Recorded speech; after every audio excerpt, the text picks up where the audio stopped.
objetiva do universo. Ah, mas é um assunto muito complicado. Sim, né? Compreender Deus não é uma atitude, não é um movimento que você faz quando assiste um filme, ou quando você joga futebol com os amigos, ou quando você simplesmente, né, está se distraindo, sabe, jogando, assim, conversa, né? Compreender a mente de Deus é algo que vai exigir da pessoa um desejo muito intenso de querer conhecer essa pessoa, né? Mas eu não tenho capacidade, eu não sinto que eu tenho capacidade. Não tem problema. Não sentir que tem capacidade, não tem problema. Então, ouça aqueles que têm capacidade de falar dos assuntos acerca dessa natureza e acompanhe o raciocínio, que essa capacidade vai aparecer, porque a alma é plena de conhecimento. Então, quando uma pessoa diz que não tem capacidade para entender uma coisa, ela está negando a existência de Deus. Ela está negando a qualidade, a não ser que ela tenha um problema técnico, psicológico, de hardware, ou seja, que ela tenha uma disfunção cerebral. Aí sim, a gente admite que existe uma definição de limitação ali. Mas se a pessoa é normal e os equipamentos delas funcionam normalmente, a simples afirmação de que ela não tem capacidade de entender ou não, isso é simplesmente uma negação da inteligência de Deus. Porque como alma que ela possui conhecimento pleno e capacidade sim de compreender o Criador. Agora ela pode estar com uma certa, digamos assim, limitação psicológica dela mesma, que é uma vaidade pessoal. E nesse sentido, a simples afirmação de que eu não consigo entender ou de que eu não gosto desses assuntos é uma vaidade intelectual que revela um resíduo de ateísmo. E isso daí é um obstáculo na hora de entender como é que funciona o universo e como é que funciona a mente de Deus, né? Do Criador. No meio desse caos todo, dessa entropia toda, dessa confusão toda, é como uma floresta, né? Você vai atravessar uma floresta. Então, o que você precisa para atravessar uma floresta? Você precisa de uma bússola, de um mapa ou de um guia. Alguma coisa você tem que ter em mãos. Um dos erros mais graves que uma pessoa comete ao se perder numa floresta, por exemplo, é sair de perto de um rio.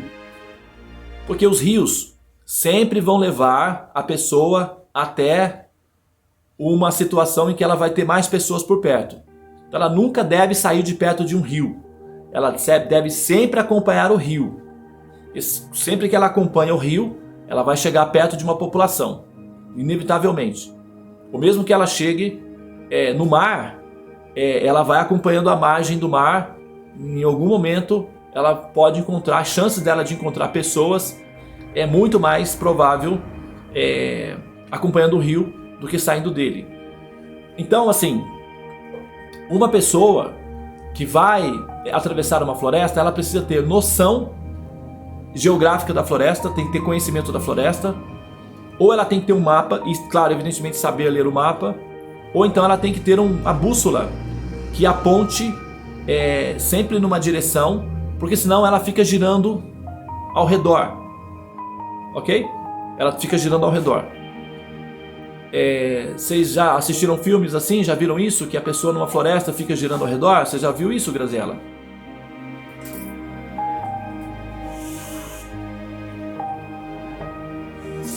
Thalita? Qual filme dele? Qualquer filme. Algum filme que você já tenha assistido na vida que mostra que uma pessoa perdida na floresta está tentando sair dela, de repente ela se vê novamente no mesmo ponto original, ou seja, ela fica girando ao redor. Eu já vi, sim. Você sabe, mas Alice não é um pouco assim também? Alice no País das Maravilhas. Então, você vê que sempre volta no mesmo ponto, né? Fica girando, né, ao redor.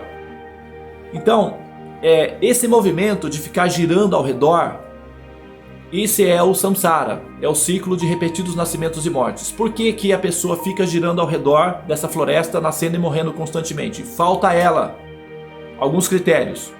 Conhecimento da floresta, seria aí o conhecimento do universo, né? Ou falta a ela uma bússola apropriada, né? Que pudesse, digamos assim, auxiliá-la a sair da floresta. Ou então, um guia apropriado, tá? Ah, mas eu tenho uma bússola, mas não sei como utilizá-la. Pronto, já não é inútil, né? É como um relógio na mão de um macaco, não serve de nada. Ah, mas eu não conheço a floresta. Ótimo, então você está perdida. Qual é a terceira opção? Encontrar um guia apropriado, que conheça a floresta e que saiba como sair da floresta, ou que a pessoa pode até estar junto, perdido na floresta, mas que saiba como utilizar uma bússola ou um mapa, né? E o rastreador, que é o código AK, que é o código do Atmacaraka que nós estamos utilizando, é uma bússola, ok? Existem outras bússolas. O rastreador, que é o código Atmacaraka, não é a única, mas ele é uma bússola muito sofisticada e muito precisa. Então, com essa bússola se consegue fazer o rastreamento de identificação de onde nós estamos, quanto nós já rodamos na floresta e qual seria a direção apropriada para sair dela.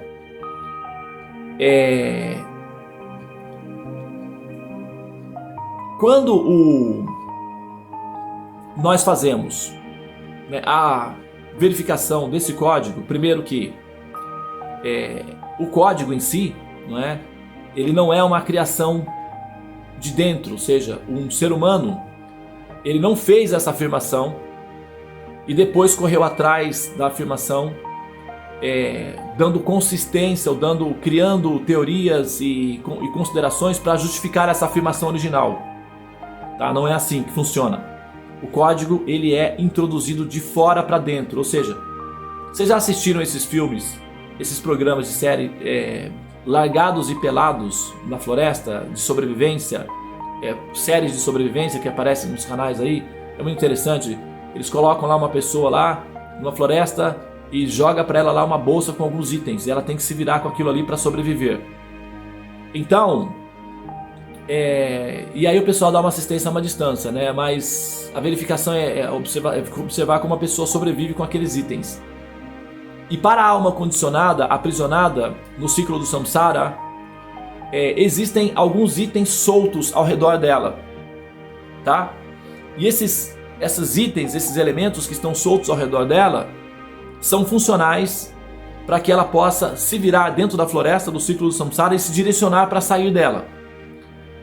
Dos itens disponíveis para as almas condicionadas nesse universo, o código AK é uma bússola de precisão matemática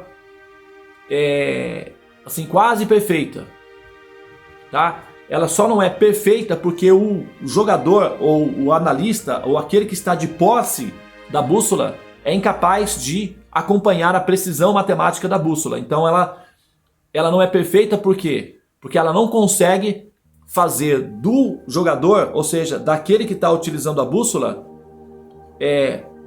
transformar esse jogador numa condição de harmonia perfeita para acompanhar a rapidez e precisão do rastreador. Essa é a imperfeição do rastreador. Mas o rastreador, enquanto rastreador em si, por ser uma criação de Deus, é um mecanismo perfeito. Tá? Agora a gente está tentando nos harmonizar com os valores desse mecanismo para poder utilizá-lo. Certo? Assim, tudo que nós estamos olhando ao fazer a análise do universo, nós estamos olhando em alguma coisa que já foi criada previamente e que existe no passado, tá? E portanto, com esse rastreador a gente consegue verificar o que seria aí o destino, né? Como é que se diz, né? O destino. Por quê? De volta, né? Se nós pegamos o momento presente, vamos pegar esse momento agora, tá? Vamos congelar esse momento aqui. Isso aqui, imagina que isso aqui é um segundo. A gente congela um segundo nosso, aqui, 1 segundo. Mas 1 segundo a gente pode dividir em meio segundo, certo? Ok?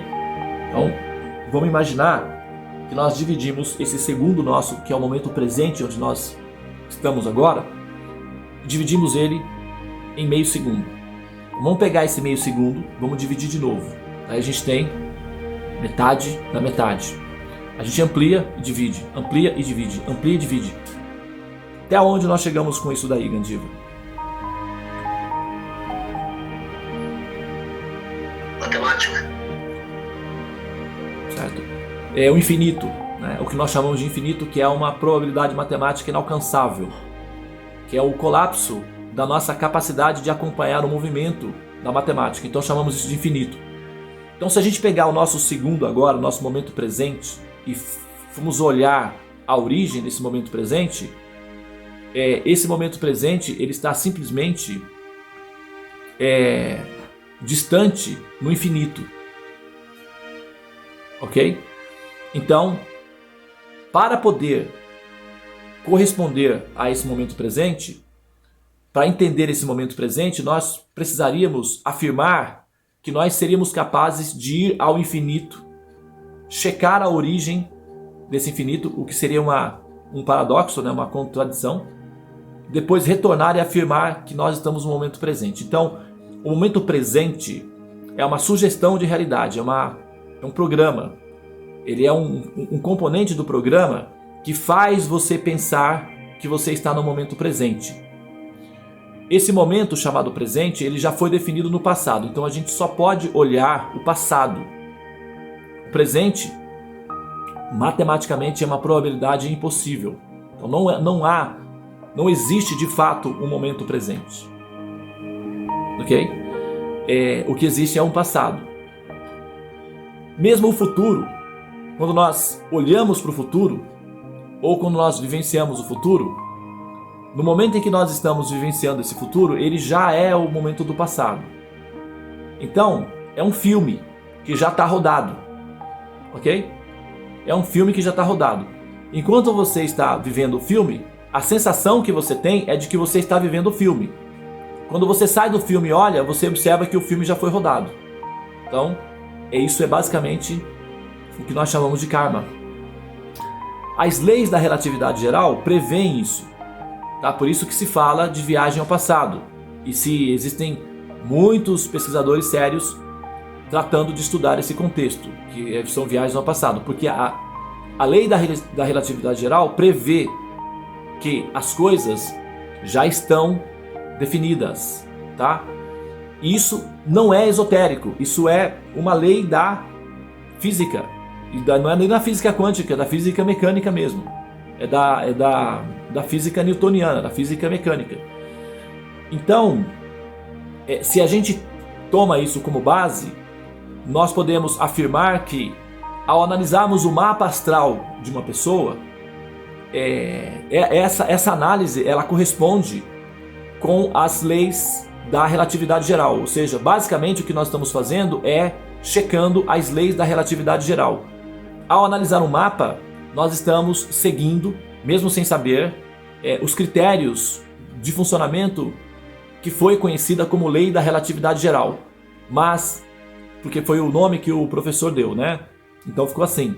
Mas nós estamos obedecendo a um critério inteligente de como que o universo funciona, ou seja, de que as coisas já foram definidas previamente. Nós estamos apenas checando como é que as coisas se deram no passado, ou seja, como é que o filme já foi escrito. Correto? Isso é o que nós chamamos de destino. Agora, e o livre-arbítrio e tal? Como é que funciona o livre-arbítrio aí dentro desse contexto, né? Não vou entrar hoje dentro desse princípio do livre-arbítrio, porque, né, eu precisaria explicar também que o livre-arbítrio ele é uma simulação também. E como é que nós vamos nos sentir dentro desse, né, mecanismo todo aí. Mas isso sim é possível, né? O livre-arbítrio é possível como uma possibilidade ilusória, ou seja, como uma sugestão de realidade ou um outro componente da simulação e que funciona na prática. Mas em realidade nós temos um universo que ele é simulado e ele foi simulado no passado, né? E a nossa sensação de estarmos vivendo no presente é um componente do programa que nos convence a pensar dessa maneira.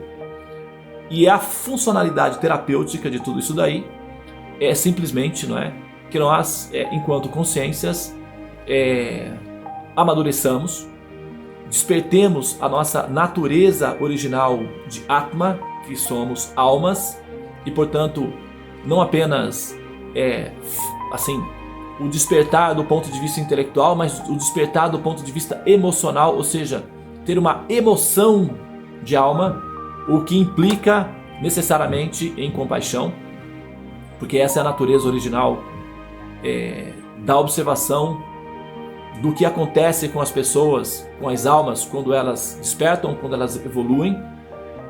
Isso é uma lei geral, praticamente de 100%. Quando nós observamos pessoas intelectualmente refinadas ou espiritualmente, digamos assim, honestas, essas pessoas tendem a ser compassivas, né? Tendem a ser altruístas.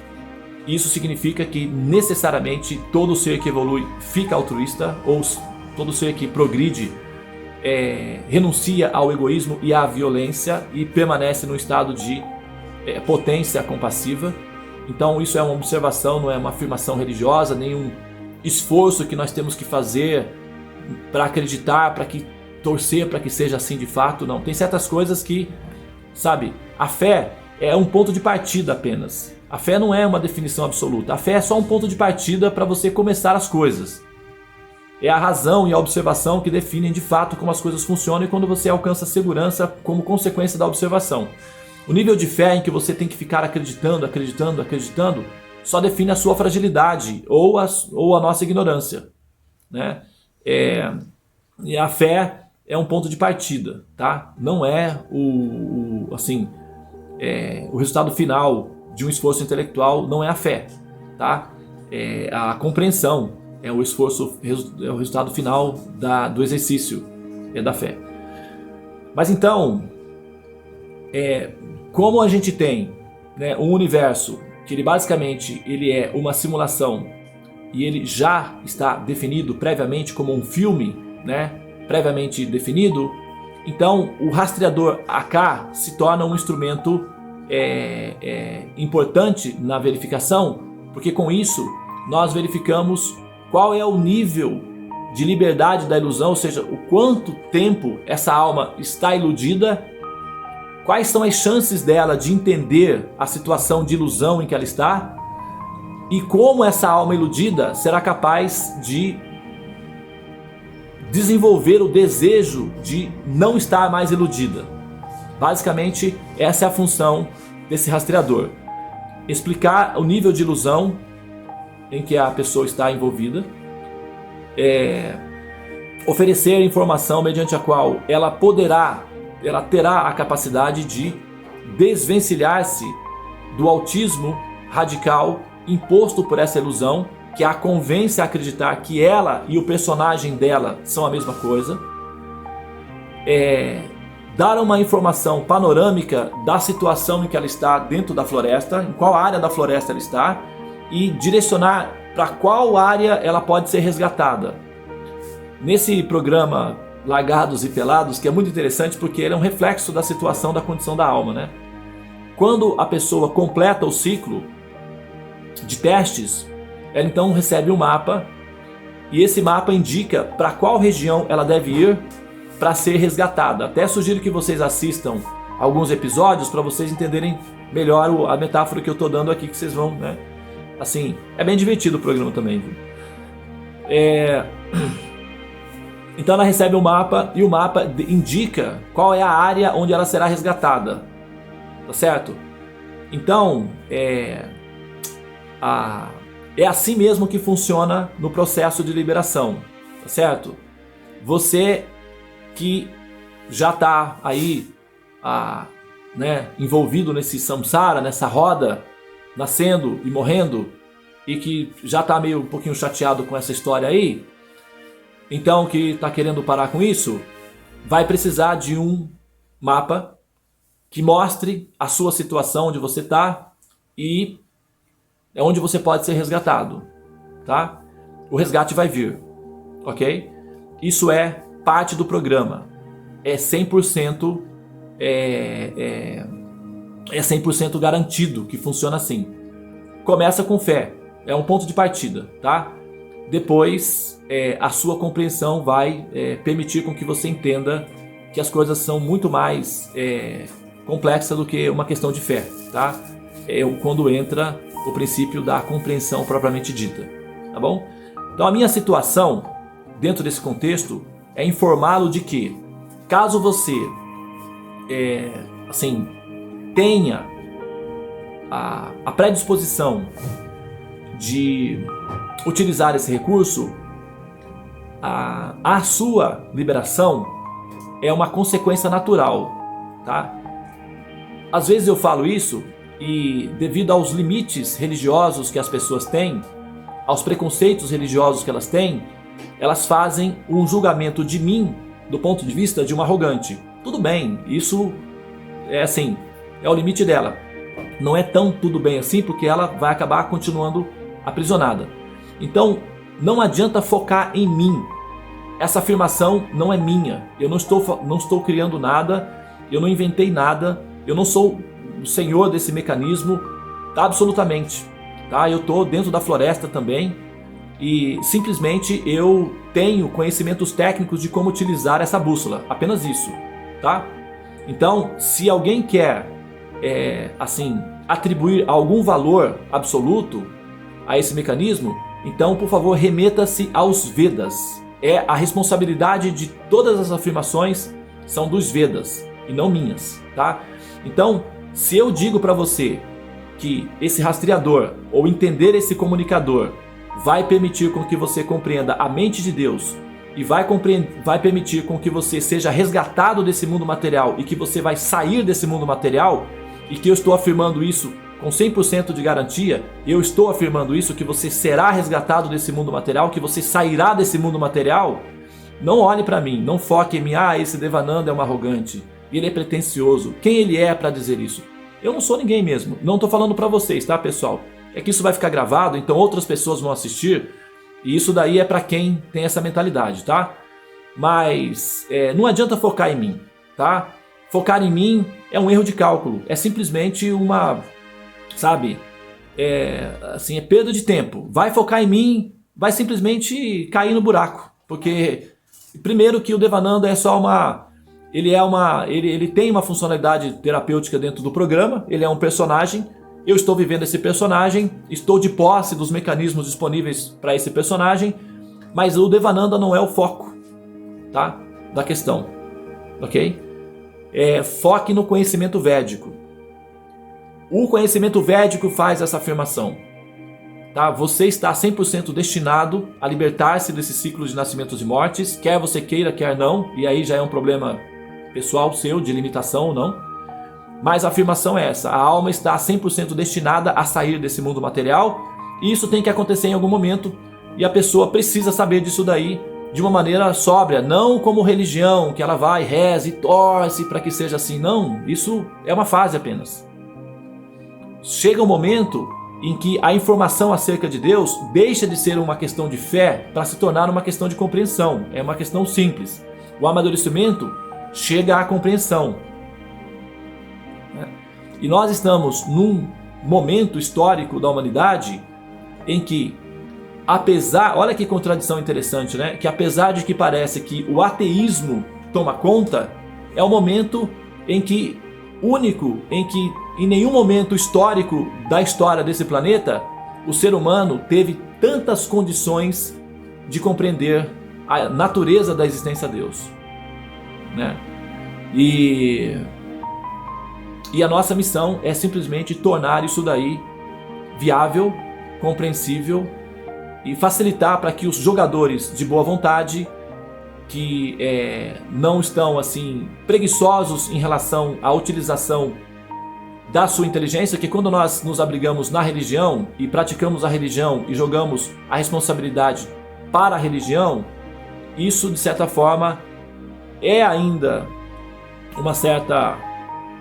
um comodismo, né, intelectual, e é compreensível que as pessoas tenham esse limite, Porém, para aqueles que querem de fato sair, né, desse mundo material, dessa simulação, e querem despertar no Supremo, sacrificar um pouco do tempo, sacrificar um pouco dos neurônios, sacrificar um pouco dessa energia que vai ficar acumulada mesmo, vai ser utilizada para coisas ilusórias, é favorável, né? É favorável. Então,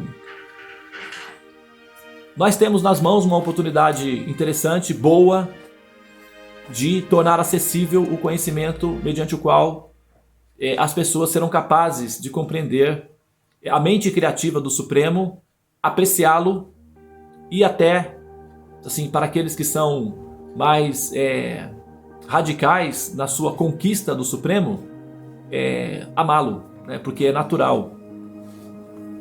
É natural. O processo do amor, né? Ele é uma consequência natural do reconhecimento da natureza benéfica, pacífica e também da apreciação da inteligência espantosa, da inteligência de Deus, né? Então nós naturalmente nos tornamos, primeiro, encantados pela inteligência de Deus, porque todas as pessoas inteligentes naturalmente se encantam, seja com a criação do universo, que vai acabar terminando na mente criativa de Deus. Portanto, encantar-se com a criação do universo é encantar-se com a mente de Deus, naturalmente, isso é inevitável. Mas quando a pessoa transcende a abstração, né, do fragmento do universo e consegue visualizar a pessoa por detrás desse mecanismo todo, então ela se encanta com a pessoa. Ela se encanta com a criação, vai continuar se encantando com a criação. Mas deparar-se com a pessoa que cria produz um choque de encantamento existencial, e esse choque de encantamento produz lágrimas, produz emoção, produz entusiasmo, felicidade, produz confusão mental em termos de êxtase, e no final produz compaixão por Deus. É interessante porque a pessoa fica compassiva, ela sente compaixão de Deus, e no final das contas ela se sente completamente presa ao amor a Deus. E essa prisão é a libertação que a alma precisa para viver entre pessoas que o amam. O reino de Deus está destinado às pessoas que amam Deus.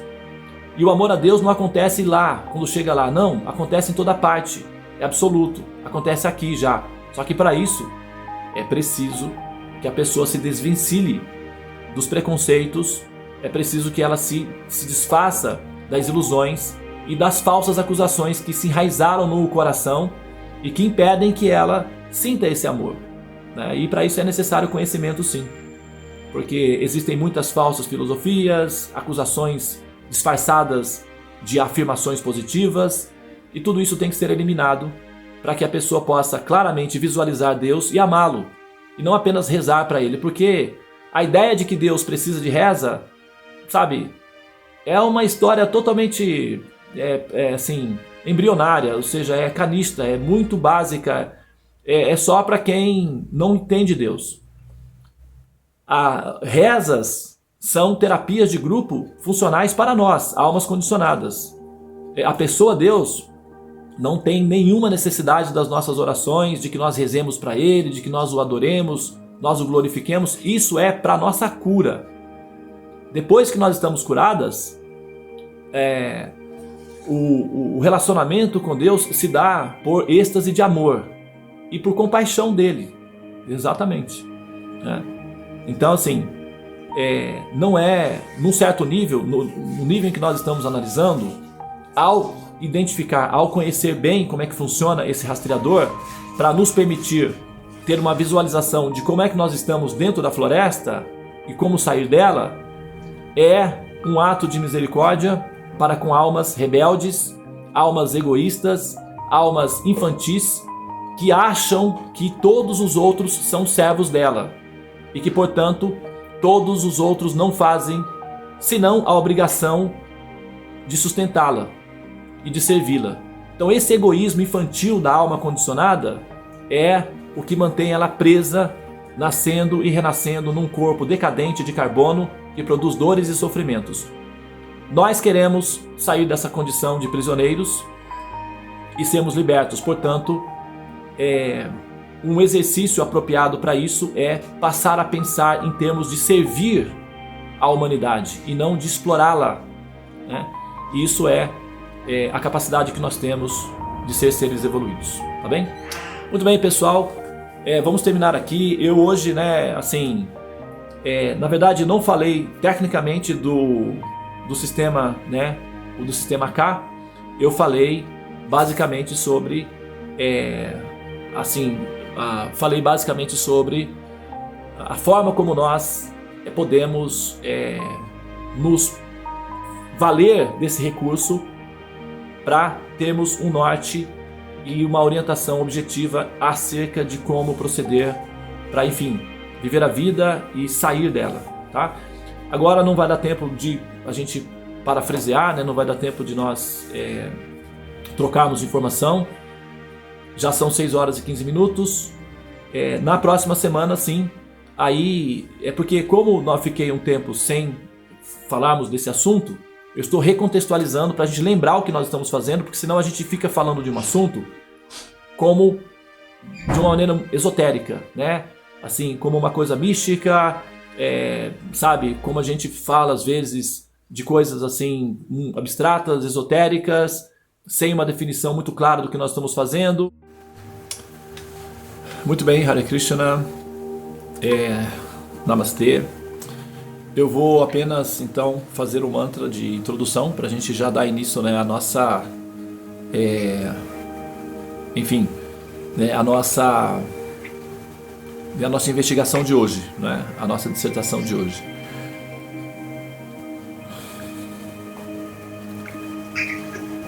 Hari Om. Apavitram pavitrovam savavastam gatopi varyat smare pundarikaksham sabayabhyantara shuti Sri Vishnu, Sri Vishnu, Sri Vishnu. Om Namo Bhagavate Vasudevaya. Om Namo Bhagavate Vasudevaya. Om Namo Bhagavate Vasudevaya. Jai Jai Shri Shri Radhe Radhe Sham. Muito bem, pessoal. Nós estamos aqui, né, hoje quinta-feira, dia 20 de maio de 2021, e nós estamos dando sequência aqui na análise que nós estamos fazendo do princípio AK, né? Nós, ao analisarmos esse rastreador, é uma pequena peça, né?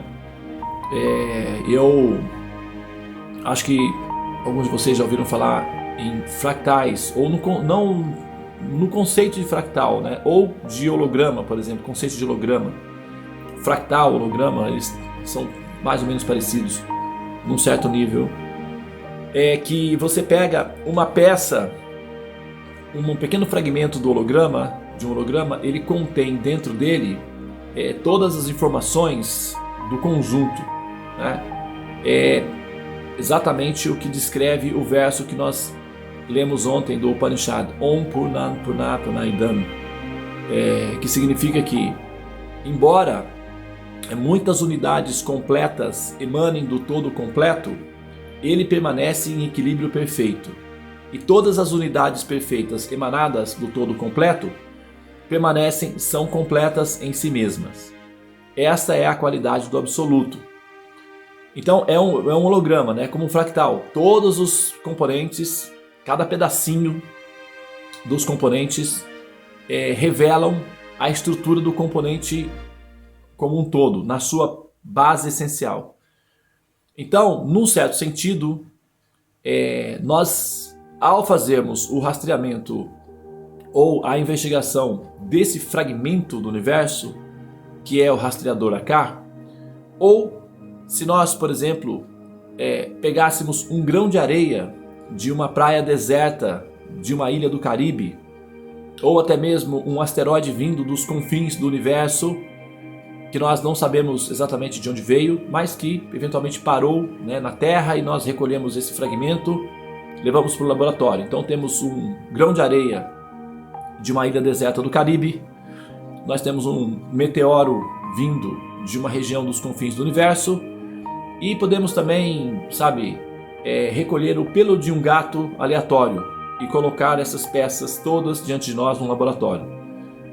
Qualquer uma dessas peças que nós analisarmos será capaz por si mesmo de nos dar uma definição objetiva da realidade do universo, ou seja, será capaz de demonstrar, terá o potencial de demonstrar a estrutura fundamental do universo ou nos definir o que é o universo, do que ele é formado e a sua funcionalidade também. Tá? Só é preciso um equipamento apropriado que permita fazer essa operação. Entretanto, a operação ela é possível, né, de acordo com o que nós já temos de referência, de informação. Então vamos fazer uma referência a isso daí. Vamos pegar então, né, essa afirmação e vamos checar a verificação de dados com que nós temos disponíveis e constatar se essa afirmação procede ou se ela é simplesmente uma afirmação esotérica, né?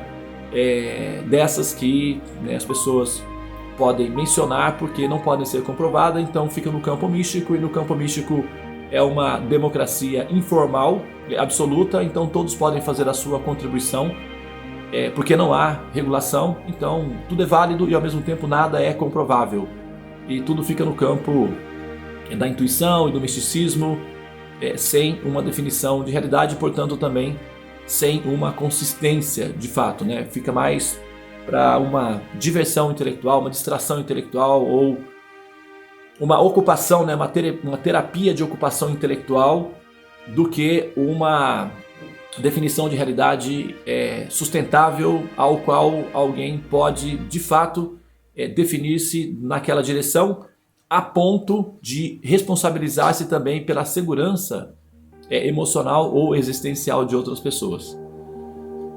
Então,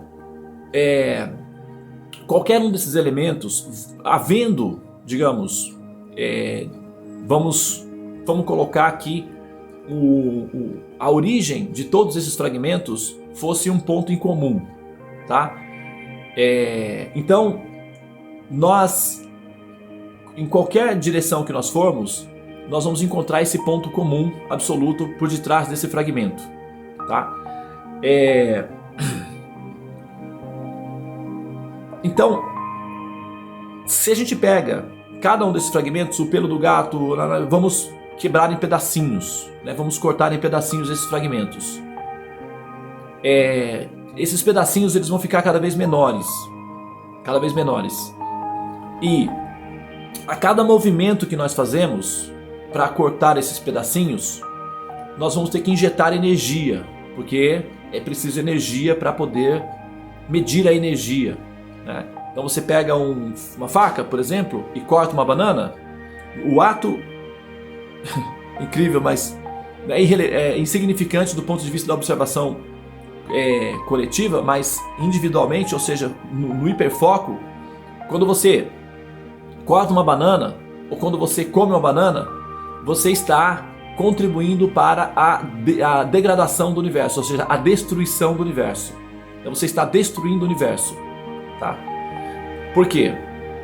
Porque na medida em que você injeta energia, a pessoa gera entropia.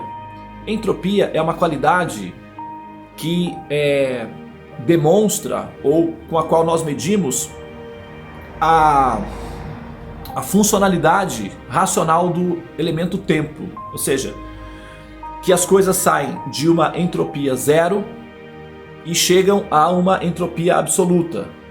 Por exemplo, as coisas saem de um estado formal organizado e termina num estado formal desorganizado, ou seja, separado, destruído. As coisas se destroem com o tempo, assim, trocando em miúdos, né? Com o tempo tudo se dissolve, tudo se destrói. Isso é entropia, tá? Então essa é a lei da entropia. E através dessa lei, que é a lei da entropia, de que nós temos um ponto inicial absoluto onde a entropia é inerte, ou seja, onde não há entropia, onde não há destruição do universo, onde energia como um todo está em stand-by, em seu estado de potência, de inércia, né? Então, inércia, não é isso, Gandiva? Me ajuda aí, por favor. Quando ela está paralisada, inércia, né? Inércia, né? Isso. Até a questão do Big Bang, eles se baseiam nisso, né? Exatamente. Entropia zero, aquela explosão que é da desordem, né? Que seria a entropia. Exatamente. Então, é o processo que nós estamos, né? Até ainda, na verdade, né? Exatamente. Então nós estamos gerando... Exatamente. E o processo de expansão do universo é uma das qualidades da entropia. Ou seja, que o elemento tempo ele é linear. Ele sai de um ponto onde o elemento tempo ele é inerte e ele vai para uma direção onde o elemento tempo ele fica caótico, e o caos do elemento tempo é o que nós chamamos de infinito. Que ou seja, não é que ele fica caótico no sentido de que ele deixa de existir ou ele se dissolve, mas no sentido de que a nossa também capacidade de acompanhar a velocidade do elemento tempo se dissolve, ou seja, entra em entropia. Então, o que eu quero dizer com isso?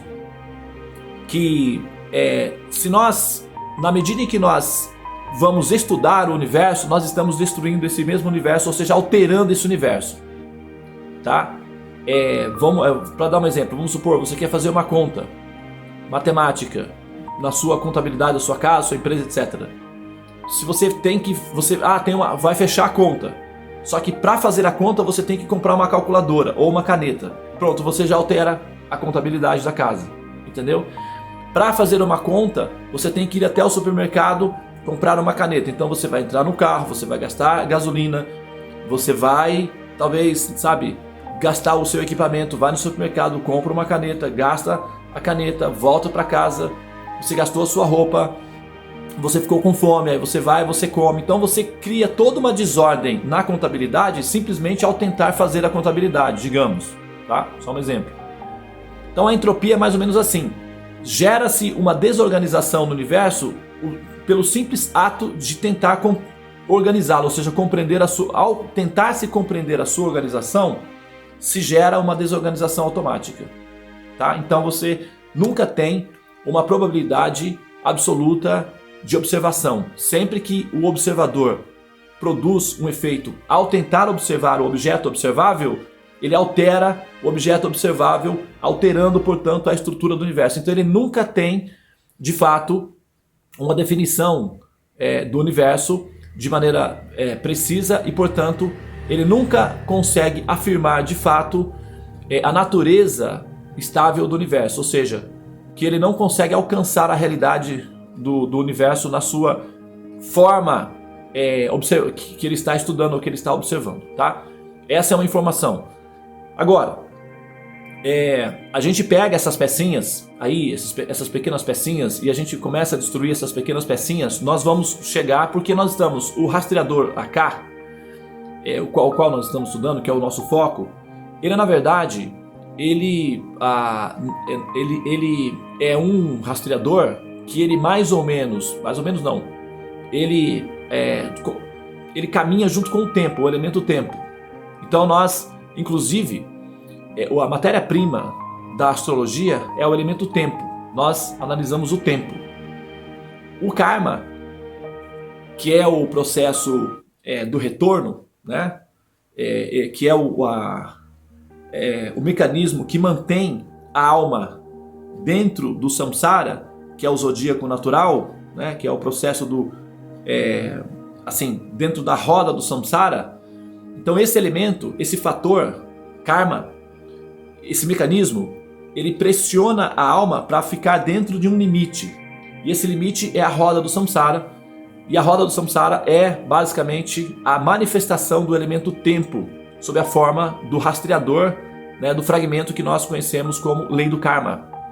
Então, quando nós estamos lendo, estudando, analisando o karma de uma pessoa, ou nós estamos analisando o mapa astral de uma pessoa, nós estamos basicamente estudando a entropia do universo. Como é que o elemento tempo se manifesta dentro do universo pressionando aquela consciência a permanecer aprisionada dentro de um ciclo infinito, tá? Então nós estamos analisando como é que funciona, como é a lei da organização do universo no seu nível extrafísico ou metafísico.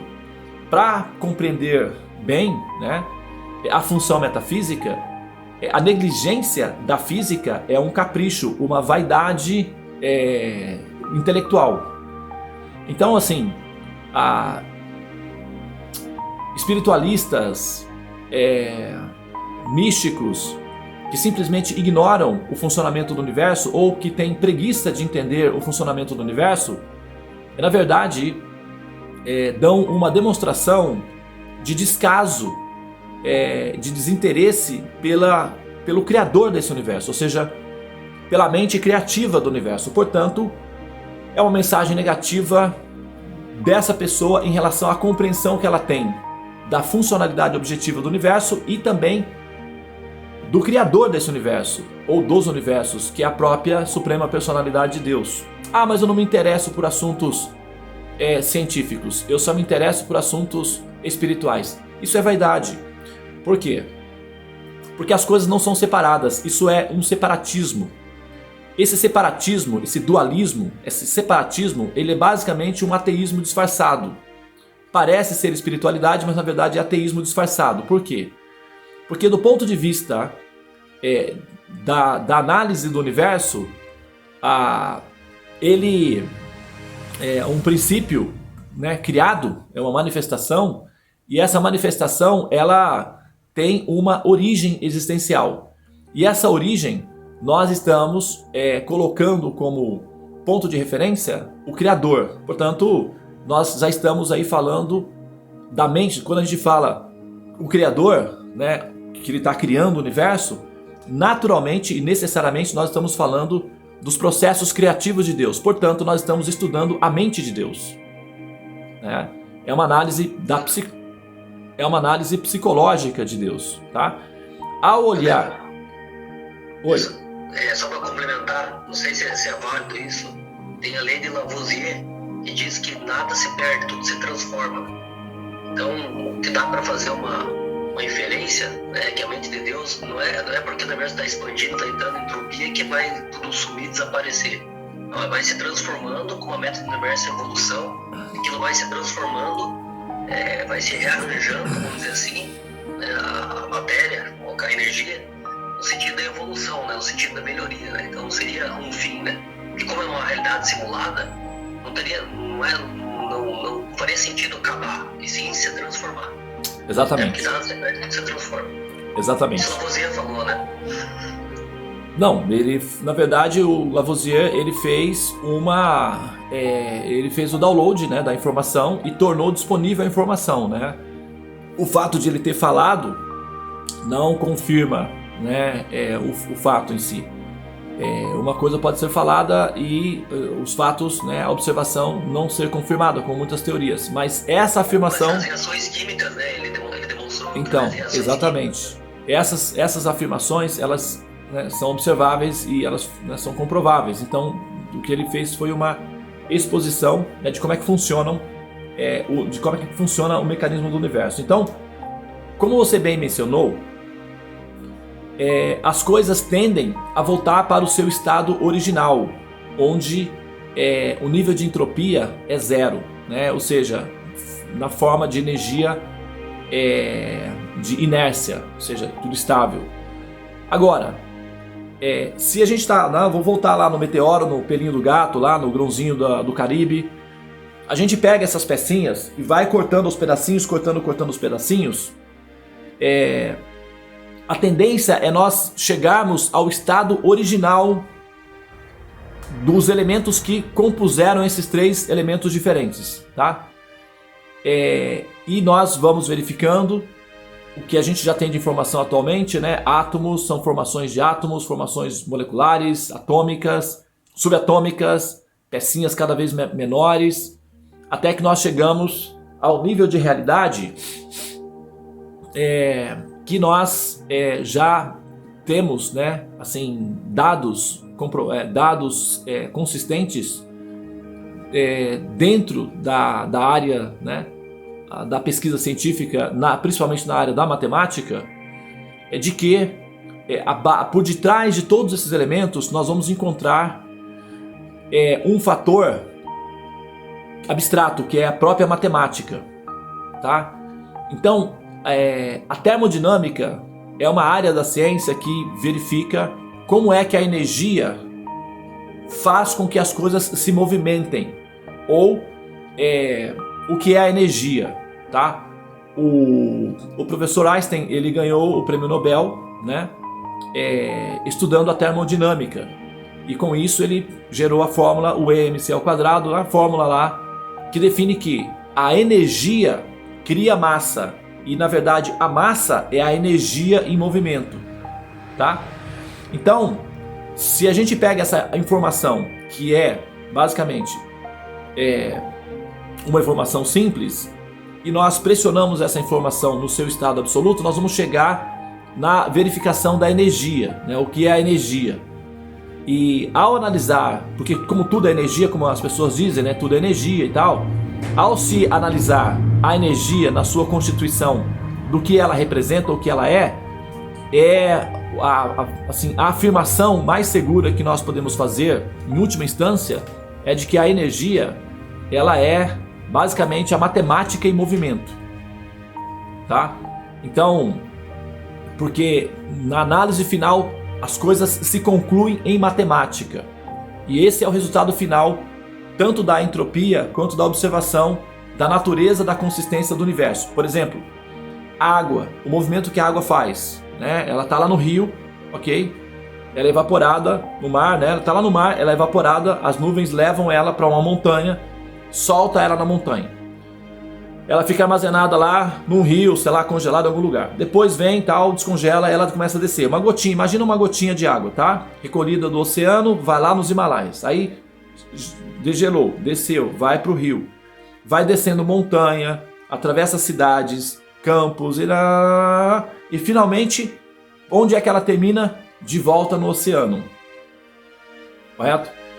Então, o universo, ele segue essa mesma ordem cronológica de retorno. Então ele começa de um ponto de inércia, ele se manifesta no universo, depois ele retorna novamente nesse ponto original. E esse ponto original, ele só pode ser definido matematicamente. Então, chega a um ponto que não há matéria, não existe mais matéria nenhuma. Não existe mais subpartículas, não tem mais nada. O que tem é apenas energia. E, ok, e o que é essa energia? Basicamente é a matemática em movimento, porque energia gera entropia. E a matemática, que é o que se consegue chegar até o final da investigação. Então as coisas começam matematicamente como um princípio, e na medida em que a matemática ela vai, como ela é muito rápida, na medida em que ela vai desacelerando o movimento dela, ela vai gerando então subprodutos, e esses subprodutos, que é o que nós entendemos como energia, essa energia então em movimento gera pequenas partículas, e essas pequenas partículas geram átomos, que geram moléculas, que geram o universo. Então, se a gente pega o pelinho do gato, o asteroide, o grãozinho de areia, nós vamos investigando e nós vamos chegar lá no fundo da raiz da constituição desses objetos. Nós vamos chegar em termos de matemática. Tudo vira matemática, tá? Mas energia, depois da energia, antes da energia, tem um princípio que é a matemática. E a matemática, né? Ela é ela é como o universo é criado. É a partir desse princípio que todo o universo é criado. Por isso é que nós partimos da afirmação observável de que o universo é basicamente uma simulação. Por quê? Matemática não é real do ponto de vista, né, absoluto. A matemática não é real. A matemática, ela é virtual. Ela é um princípio abstrato virtual. A gente não vê a matemática, não toca, etc. Ela é um princípio virtual. É um aplicativo, né? Na verdade, é um aplicativo. E através desse aplicativo criado, o universo se manifesta. Como a matemática é um princípio inteligente de organização assim, absoluta, e na matemática não há a entropia. A matemática ela não sofre efeito da entropia. Então, por mais que o universo entre em entropia, a matemática permanece estável. Ou seja, se houvéssemos condições de verificar matematicamente o ponto zero do universo, nós teríamos uma definição numérica. É que a gente não tem cérebro suficiente nem equipamentos suficientes para fazer o cálculo.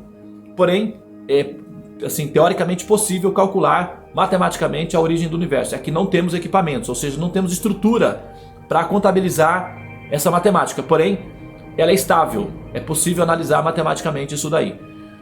Então, se a matemática ela é um aplicativo inteligente, o universo e a partir da matemática o universo se manifesta, então nós necessariamente estamos falando de um princípio inteligente, um criador, uma mente que cria.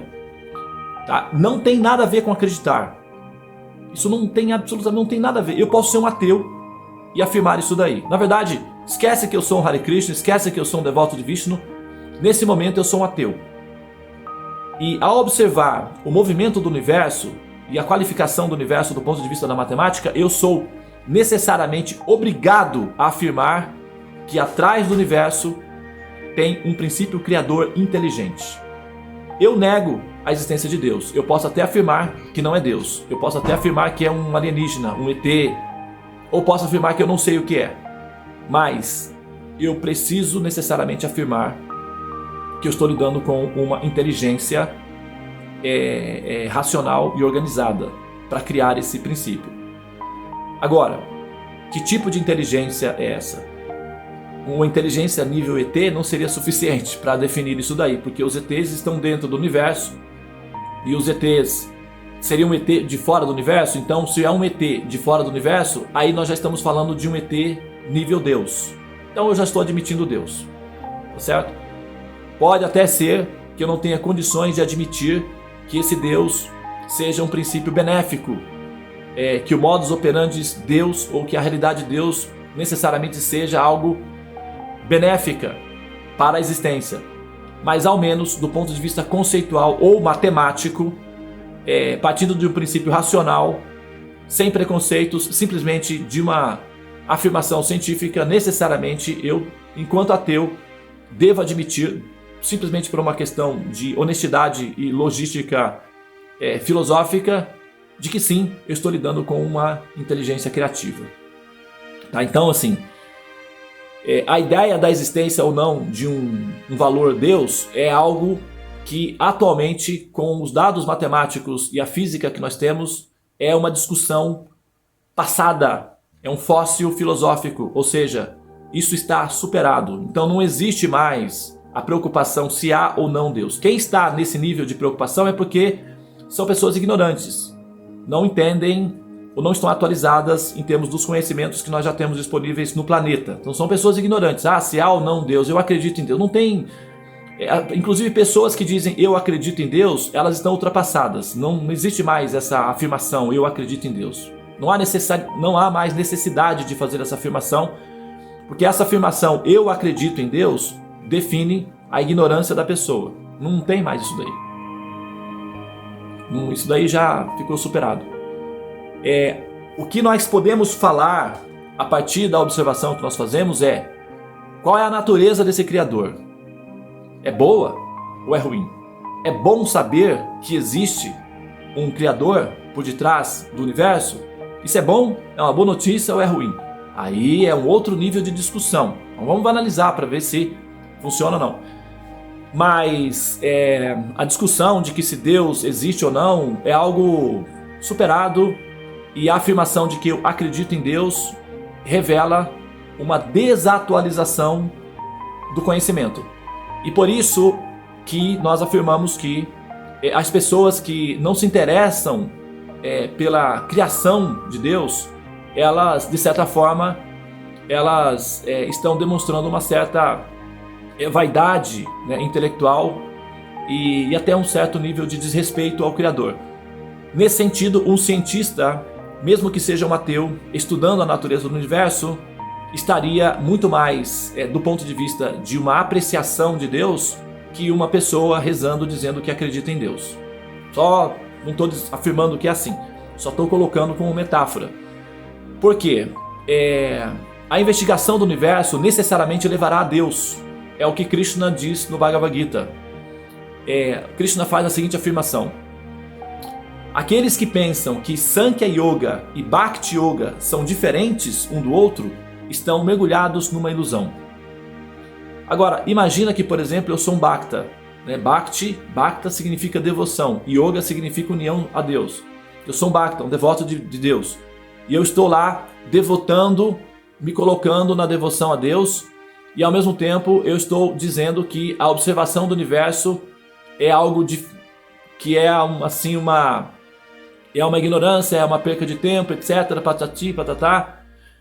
Num certo sentido eu posso afirmar porque aquele que investiga o universo e afirma que o universo por si só é a fonte dele mesmo é um ignorante. Evidentemente, a maioria dos cientistas partem desse princípio de que o universo não possui um criador e que ele é um auto-manifesto e que ele existe por si só. Isso é uma ignorância e um desrespeito também ao criador. Então esse é o foco da crítica do Bhakta, ou do devoto do Senhor. Agora, do ponto de vista absoluto, afirmar que esse mesmo pesquisador está desrespeitando ou, é um ateu, também é uma ignorância. Porque ao investigar o universo, necessariamente ele chegará a Deus. Demora um pouco mais, né? Mas também se chega a Deus na seguinte conclusão: de que ao analisar o pelo de um gato e dissolver tudo isso, eu vou encontrar na base matemática. Ao analisar um asteroide, eu encontro na base fundamental matemática. Tudo, qualquer fragmento do universo que eu verificar, ele vai chegar nesse ponto fundamental que é a matemática.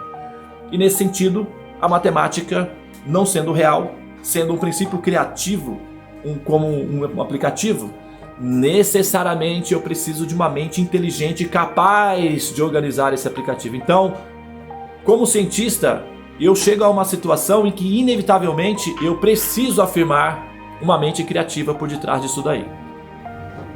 Se é bom ou se é ruim, aí é outra coisa. Mas que há uma mente inteligente e criativa, negar essa afirmação seria negar a própria capacidade racional de observar cientificamente o movimento da energia, a entropia e a função. E o rastreador AK, ele é um mecanismo muito, muito sério, e nós precisamos olhá-lo de uma maneira consciente do que nós estamos fazendo, porque ele é uma oportunidade especial, uma pista importante, um recurso importante para a nossa localização e para a nossa orientação de como sair dessa floresta que é a roda do Sansara, tá bem?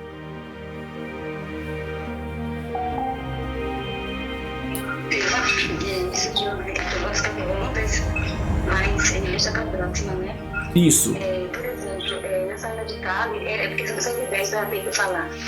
Diz que é pra gente dar o santo nome do Senhor, né? Pra gente conseguir essa liberação. Aí você falou da parte da oração. Por exemplo, eu vejo a oração como algo que energiza, né? Que ajuda a energizar positivamente o universo, né? E aqui possa haver uma transformação nas pessoas. Essa compreensão, e a outra coisa foi em relação ao conhecimento, né? A fé e o conhecimento. Eu preciso da fé para que eu possa desenvolver o conhecimento, né? Que o conhecimento é o mais importante. Mas eu acho que o princípio, o pontapé inicial, é o acreditar, essa esperança, a fé, essas coisas todas que a gente tem, essas situações, né? Exatamente. É isso aí. O ponto de partida você tem que ter fé, né? Você tem que colocar esse ingrediente aí. Depois as coisas vão se ajeitando e amadurecendo. Quando a fé amadurece e alcança uma consistência coerente, ela se transforma em compreensão. E aí a fé fica um ingrediente, né? Faz parte do processo, mas que não é o fundamental. A compreensão supera a fé. Mas então, gente, vamos lá, né? Vamos migrar para outra sala, porque acho que o pessoal já deve estar aberta, né? Muito bem, Hare Krishna, Namastê. E a gente volta a se falar então sobre o Liberação, AK, Atma Karaka, né? Liberação AK. É uma coisa até engraçada, né? Mas funciona, tá? E a gente continua falando sobre isso daí na quinta-feira que vem, tá bom? Namastê, Hare Krishna e até logo mais.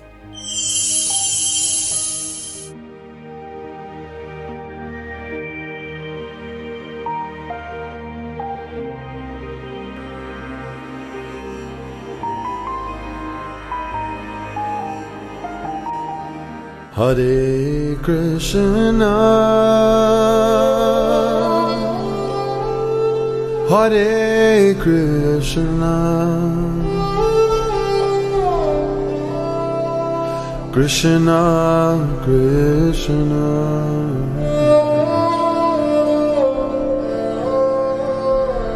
Hare Hare,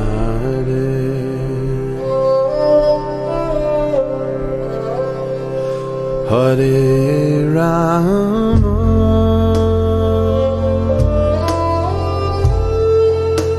Hare Rama,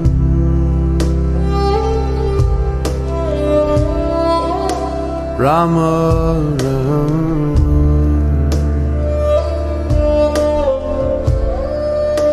Hare Hare.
Hare Krishna,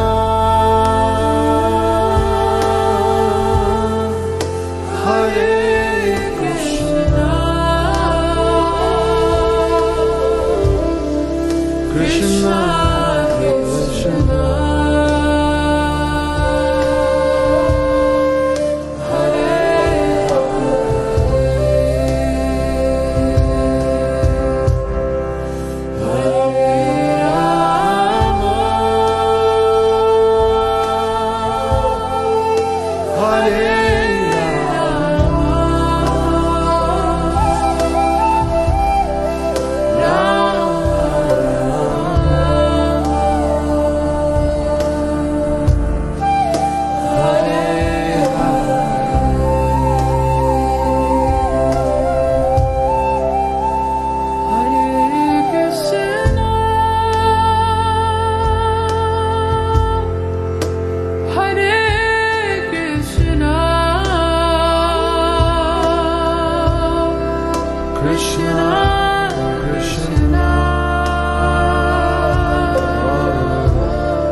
you could become a great horseman and help free yourself and this world. Though only if you, in prayer, become sweet lovers.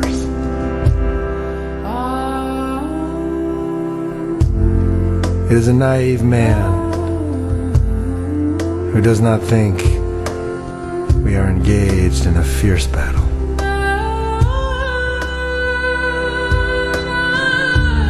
For I see and hear brave foot soldiers all around me going mad. Hare Krishna. And falling on the ground in excruciating pain. Krishna, Krishna. You could become a victorious horseman and carry your heart through this world like a life-giving sun.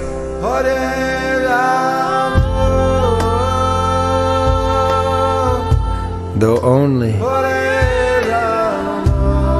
if you and the Great Spirit become sweet lovers.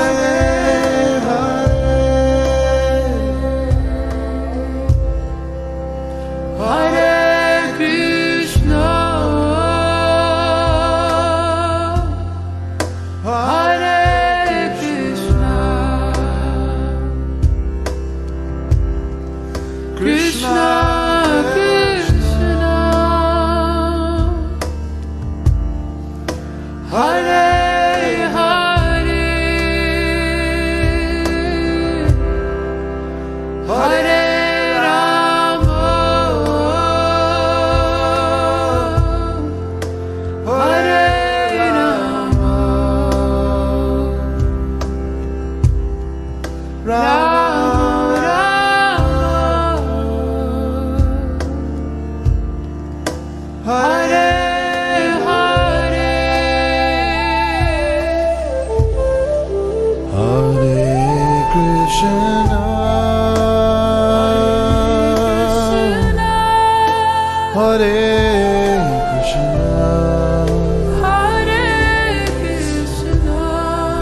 Krishna, Krishna, Krishna, Hare Hare,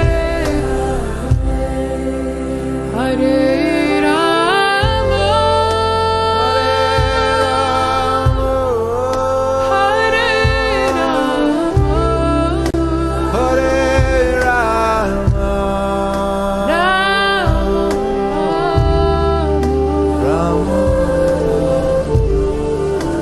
Hare Rama, Take us home, Benji.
Krishna, Krishna,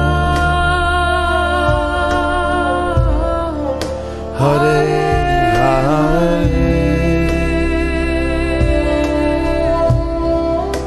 Hare Rama.